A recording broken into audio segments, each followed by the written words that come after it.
आज हम बात करेंगे कि जावा के प्रोग्राम्स को नोटपैड के थ्रू कैसे रन करते हैं। मतलब अगर हम कोई भी आईडी यूज ना करें, integrated development environment like NetBeans, eclipse या कोई भी दूसरे आईडीज को यूज नहीं करना चाहते हैं, सिंपल नोटपैड के थ्रू प्रोग्राम को कंपाइल करना चाहते हैं, नोटपैड में प्रोग्राम बनाना चाहते हैं और सिंपल डॉस प्रॉम्प्ट या कमांड प्रॉम्प्ट के थ्रू प्रोग्राम को कंपाइल या रन करना चाहते हैं, तो कैसे करेंगे।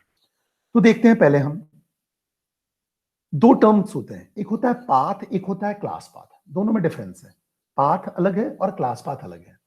अगर हम पाथ की बात करें तो पाथ का सिंपल मतलब ये हुआ कि आपका जावा जेडीके इंस्टॉल्ड होने के बाद किस पर्टिकुलर पाथ पे गया हुआ है।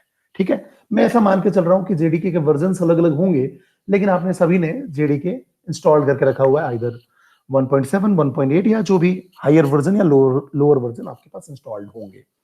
तो अगर मैं देखूं मेरे कंप्यूटर पे प्रोग्राम फाइल्स x86 के अंदर, अगर आप जाओगे जावा, जावा के अंदर जेडीके, जेडीके के अंदर बिन, ये है पूरा का पूरा पाथ। तो अगर आप देखें, ये जो बिन है ये आपका बाइनरी फोल्डर है। बाइनरी फोल्डर के अंदर आपका एग्जीक्यूटेबल लोकेशन होता है जावा के कंपाइलर का। कैसे? अगर हम बात करें, जब आप प्रोग्राम को कंपाइल करते हो तो कैसे करते हो? जावा सी लिख के, ठीक है। और जब प्रोग्राम को आप रन करते हो, जावा और फिर program name, compile javac program name dot Java. तो अगर आप यहां देखिए जावा का, यहां देखिए जावा सी डॉट ई, यहां आपका जावा का कंपाइलर भी है और जावा का एग्जीक्यूटेबल कोड भी है। ये जो पर्टिकुलर पाथ है, इसी को हम बोलते हैं पाथ। तो पाथ का मतलब जहां से कंपाइलेशन प्रोसेस के लिए आपको जावा सी मिले, जावा सी का एग्जीक्यूटेबल वर्जन मिले, ठीक है। मतलब बाइनरी फोल्डर का पाथ जेडीके का आपका कहलाता है पाथ। क्यों? क्योंकि वहां से जावा सी का एग्जीक्यूटेबल वर्जन मिलता है। जब हम बात करते हैं क्लास पाथ की, क्लास पाथ का मतलब यह हुआ कि आपके प्रोग्राम को कंपाइल करने के बाद, जैसे आपने ए नाम का प्रोग्राम बनाया और आपने उसको कंपाइल कर दिया, ठीक है। पहले वो ए डॉट जावा है, आपने सेव किया उसको ए डॉट जावा के नाम से। जैसे ही उस प्रोग्राम को आपने कंपाइल किया तो ए डॉट क्लास मिल जाएगी। तो ये जो क्लास फाइल्स हैं, डॉट क्लास, ये डॉट क्लास फाइल्स जहां होंगी, तो जैसे मैंने मान लो अगर यही नेट आपके बिन के अंदर ही, बिन के अंदर ही अगर मैंने जावा नाम का, ए डॉट जावा नाम का अगर मैंने प्रोग्राम बनाया, ठीक है, तो क्लास फाइल भी यही बनेगी। तो जो क्लास पाथ है वो कॉम्बिनेशन है आपका कंपाइलेशन प्लस जेआरई का, रन टाइम एनवायरनमेंट का, मतलब जेवीएम का। तो क्लास पाथ का मतलब हुआ आपका ये जेडीके के अंदर बिन और प्लस जेआरई के अंदर का बिन। क्यों? क्योंकि जेआरई आपको रन टाइम एनवायरनमेंट देगा जो जेवीएम के लिए जरूरी है, जावा वर्चुअल मशीन के लिए। तो इसमें कंपाइलेशन और रन दोनों प्रोसेस में काम में आएगा। तो class path JDK plus JRE दोनों के कॉम्बिनेशन से बनता है, मतलब जेडीके का बिन प्लस जेआरई का बिन। लेकिन पाथ की बात करें तो पाथ केवल क्या चाहिए उसको? जावा सी का एग्जीक्यूटेबल फाइल। और जावा सी का एग्जीक्यूटेबल फाइल आपको बिन मतलब बाइनरी फोल्डर के अंदर मिलता है जेडीके के अंदर। तो वहां से आप इसलिए उसको जेडीके का जो बिन आप पाथ तक जाते हो एड्रेस बार में से, अगर आपने देखा एड्रेस बार में से, ये जो पूरा का पूरा पाथ है ये कहलाता है पाथ। तो पहला प्रोग्रामिंग बनाने का तरीका है, अगर आप नोटपैड से प्रोग्राम बना रहे हो तो आप पूरे पूरे प्रोग्राम को, सिंपल पूरे प्रोग्राम को आप बिन कहना चाहिए जेडीके के बिन में बनाओ और बिन से ही आप प्रोग्राम को कंपाइल और रन कर लो डॉस प्रॉम्प्ट की मदद से या कमांड प्रॉम्प्ट की मदद से, ठीक है। तो कोई दिक्कत नहीं होगी, आप कमांड प्रॉम्प्ट से ये पूरा का पूरा पाथ देके और यहां से आप प्रोग्राम को रन और कंपाइल कर सकते हो। दूसरा तरीका यह हुआ कि प्रोग्राम मेरा बिन के आउटसाइड कहीं भी हो और मैं प्रोग्राम को कंपाइल और रन कर पाऊं सक्सेसफुली, ठीक है। दोनों तरीके को हम देखेंगे कैसे करना पड़ता है। बिन के अंदर आप करोगे तो क्लास पाथ सेट करने की जरूरत नहीं है। क्यों? क्योंकि जावा सी इसको यही मिल जाएगा। लेकिन मान लो मैंने डी ड्राइव में किया तो डी ड्राइव में जावा सी नहीं मिलेगा, तो मुझे क्लास पाथ सेट करना पड़ेगा। तो हम सबसे पहले चलते हैं बिन की बात करते हैं। तो ये मेरा बिन वाला फोल्डर है, इसमें मैंने एक ऑलरेडी प्रोग्राम बनाया हुआ है, मैं इसको ओपन करता हूं। तो जैसे कि देखिए नोटपैड पर का प्रोग्राम, नोटपैड में मैंने एक प्रोग्राम लिखा हुआ है, class A public static void main string args system dot out dot println welcome in Java. बड़ा सा सिंपल सा प्रोग्राम है। मैं इस प्रोग्राम को एडमिनिस्ट्रेटिव प्रिविलेजेस के साथ सी ड्राइव में कॉपी कर देता हूं, सी के बिन में। ये देखिए मैंने कॉपी कर दिया, कंटिन्यू, ठीक है। फिर मैंने कमांड प्रॉम्प्ट ओपन किया ठीक है, कमांड प्रॉम्प्ट को मैं एडमिनिस्ट्रेटिव प्रिविलेज के साथ ही ओपन करना चाहूंगा। रीजन ये है कि सी ड्राइव से डेटा को एक्सेस करना है तो परमिशन चाहिए मुझे, इसलिए रन एज एडमिनिस्ट्रेटर करना बेटर होगा। ठीक है, ये देखिए, अब अगर आप यहां लिखोगे जावा सी, तो जावा सी को कंपाइलर रिकॉग्नाइज नहीं कर पाएगा। अगर मैंने लिखा जावा, कंपाइलर रिकॉग्नाइज नहीं कर पाएगा, क्योंकि सी के अंदर विंडोज है, विंडोज के अंदर सिस्टम 32 है, उसके अंदर जावा सी और जावा 32 है, उसके अंदर जावा सी और जावा है ही नहीं। जावा सी और जावा कहां है? ये आपका है C program files Java JDK 1.7 point something and bin, इसके अंदर जावा सी और जावा है। देखो आप, इसके अंदर जावा सी और जावा है, तो कंपाइलर को मिल नहीं रहा है। इसलिए मैं पहला प्रोग्राम मैंने कहां बनाया? इस पर्टिकुलर फोल्डर के अंदर ही बनाया, बिन के अंदर। इस पाथ को एड्रेस बार से आप कॉपी करिए। अब क्या करूंगा, मैंने सीडी स्लैश से पुराने पाथ को क्लियर कर लेता हूं, चेंज डायरेक्टरी किया मैंने, और पूरा डायरेक्टरी चेंज करके मैं कहां आ गया? बिन में। बिन के अंदर मैंने a.java नाम से एक प्रोग्राम बना के सेव किया है। ये देखिए a.java, यही प्रोग्राम बनाया है मैंने और सेव किया हुआ है।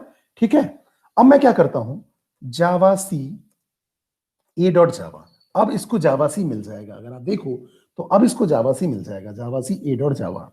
जैसे मैंने लिखा जावा सी a.java, प्रोग्राम आपका सक्सेसफुली कंपाइल होगा। अगर एरर नहीं है तो, सिंटैक्स एरर या कंपाइल टाइम एरर नहीं है तो, आपने रन किया तो जावा और प्रोग्राम का नाम, अब देखो आएगा आउटपुट वेलकम इन जावा।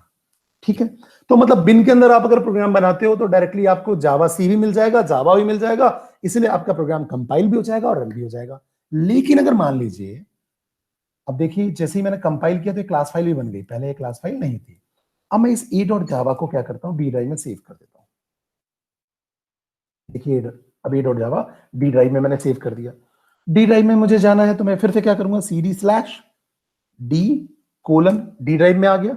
अब मैंने वही तरीका अपनाया कि जावा सी, क्योंकि डी के जस्ट डी के ही फोल्डर में है, किसी फोल्डर में अगर होगा, मान लो डी के, मान लो जावा सॉफ्टवेयर के फोल्डर में अगर होता तो मुझे डी फिर जावा सॉफ्टवेयर तक पहुंचना पड़ता, तब प्रोग्राम को लिखता। ये डी के बाद ही है, तो मैंने डायरेक्टली क्या लिख दिया, जहां आपका प्रोग्राम है डी, अब डी के अंदर ही मैंने डायरेक्टली लिखा जावा सी a.java।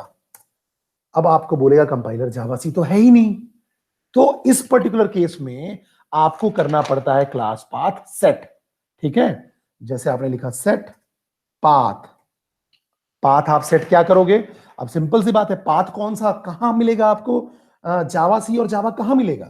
तो आपको पता है कहां मिलेगा, आपको तो ये पता ही है। तो एड्रेस बार से एक कॉपी करो, क्या होता है आपको, सेट पाथ इक्वल टू, और जहां पास आपको जावा सी और जावा मिल रहा होगा उसका पाथ दे दीजिए। यही पाथ को सेट करने का तरीका है। एंटर किया।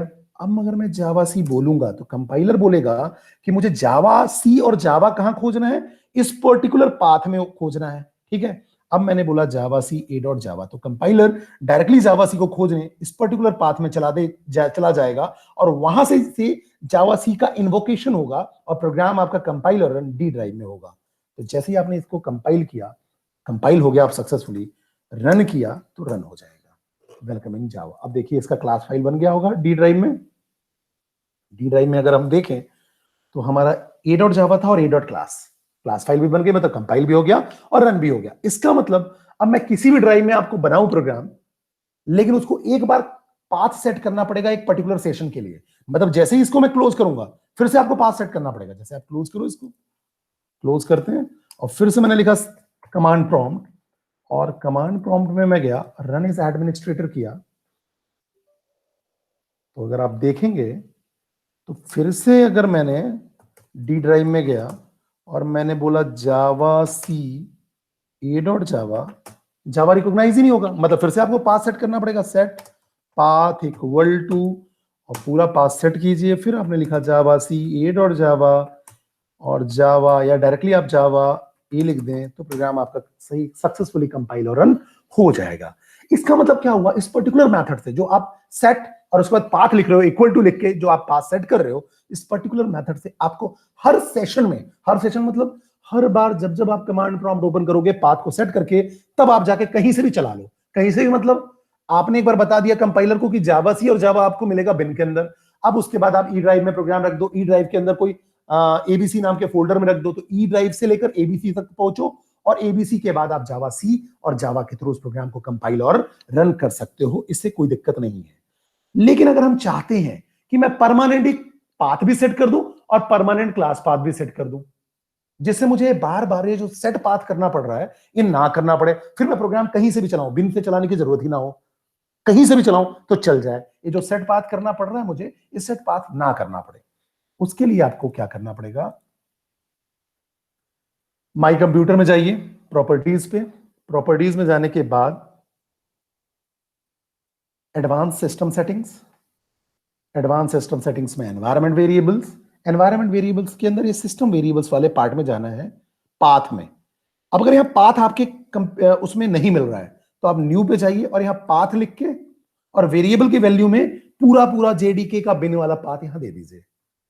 अब हम मेरे में यहाँ दिख रहा है तो मैं क्या करूंगा, एडिट पे जाऊंगा, यहां लिखूंगा एडिट, यहां क्लिक करूंगा एडिट पे या न्यू पे। एडिट पे क्लिक करूंगा तो यहां पास सेमीकोलन देके उसकी वैल्यू दे सकता हूं, या न्यू क्लिक कर दो तो यह नया आ जाएगा आपका ऐसा।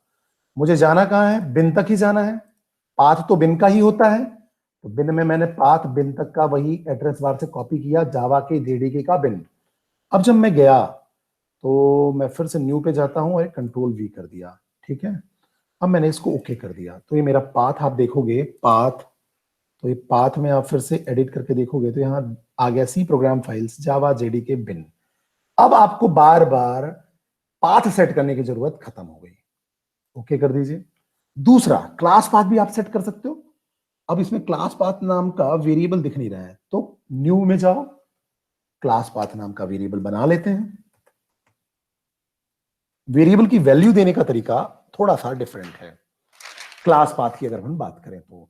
सबसे पहले हम क्या करेंगे, मैंने बताया था आपको जेडीके और जेआरई का कॉम्बिनेशन है, तो जेडीके का पूरा एड्रेस बार से पाथ को कॉपी करिए, पेस्ट किया, फिर सेमीकोलन, सेमीकोलन के बाद आपको आना पड़ेगा जेआरई में, जेआरई के बिन में, यहां जेआरई के बिन में आया, मैं इसको कॉपी किया, फिर गया सेमीकोलन के बाद पेस्ट कर दिया, again semicolon colon then dot, okay कर दीजिए। ये क्लास पाथ आपका सेट हो गया। जब आपका ये क्लास पाथ सेट हो गया तो आप देखोगे, अब मैं इस डॉस प्रॉम्प्ट को या कमांड प्रॉम्प्ट को क्लोज करता हूं, फिर से मैं कमांड प्रॉम्प्ट ओपन करता हूं। ध्यान रखिएगा, पाथ और क्लास पाथ सेट करने के बाद कमांड प्रॉम्प्ट को रिफ्रेश करना पड़ेगा, तो आप क्लोज करके फिर से नया ओपन कर लीजिएगा। रन एज एडमिनिस्ट्रेटर किया मैंने, यस किया। अब आप देखोगे, अब आपने लिखा जावा सी, तो अब जावा सी रिकॉग्नाइज हो जाएगा, पूरे सोर्स और उसके वर्जनिंग सारे के सारे आ जाएंगे। पहले रिकॉग्नाइज नहीं हो रहा था क्योंकि मैंने पाथ और क्लास पाथ परमानेंटली सेट कर दिया। जावा भी लिखोगे तो ए भी रिकॉग्नाइज हो जाएगा। अब आप काम करिए cd/d:, अब आपने ए डॉट जावा वहां रखा था, जावा सी, और जावा सी करके आपने लिखा ए डॉट जावा और आपने लिखा जावा ए, तो देखिए आपका प्रोग्राम सक्सेसफुली कंपाइल और रन हो गया। अब आपको कोई भी पाथ सेट करने की जरूरत नहीं है क्योंकि आपने परमानेंट कर दिया। अब आप कहीं भी प्रोग्राम को सेव कीजिए, बस उस डायरेक्टरी तक पहुंच के javac program name dot Java करना पड़ेगा कंपाइलेशन के लिए, और रन करने के लिए जावा और देन प्रोग्राम का नेम।